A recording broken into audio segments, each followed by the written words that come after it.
បាទសួស្តីបងប្អូនទាំងអស់គ្នាចឹងវីដេអូនេះគឺខ្ញុំនឹងបញ្យល់បងប្អូនទាំងអស់គ្នាអំពីរបៀបនៅក្នុងការបើក account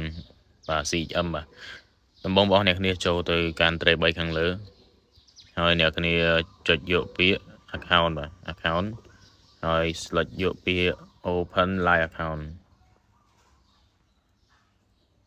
តមកទៀតវាចេញ select ឲ្យយើងចឹងយើង select យកមួយមកសម្រាប់ខ្ញុំយកMT5 standard បើ MT5 standard នេះគឺជាការបើក account ដុល្លារ MT5 sen account sen បាទអញ្ចឹងយើងមាន ECN មាន zero បាទតែអ្វីដែលខ្ញុំ recommend នោះ account ដែលគេប្រើទូទៅគឺ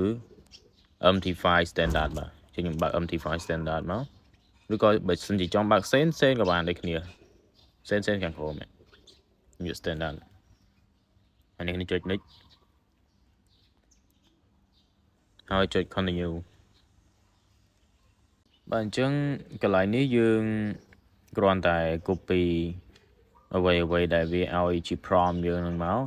copy ដាក់ចូលទៅក្នុង MT5 ទៅគឺជាការស្រេចបាទ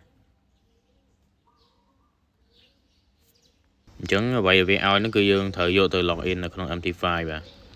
ហើយខ្ញុំសូម select យក CHM បាទ direct line នេះគឺយើង select យកដំបូងគេបងអស់ដើម្បីយកទៅ pass នៅក្នុង MT5 របស់យើងបាទយើងយក new account ហើយ search មក pass វាចូល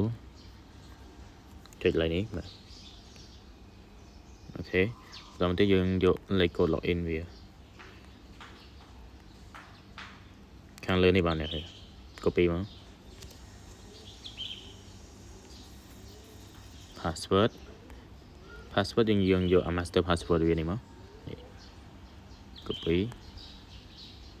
pass ចូលបាទអញ្ចឹងហើយ account គឺបានបង្កើតជាការស្រេចបាទអរគុណអ្នកគ្នា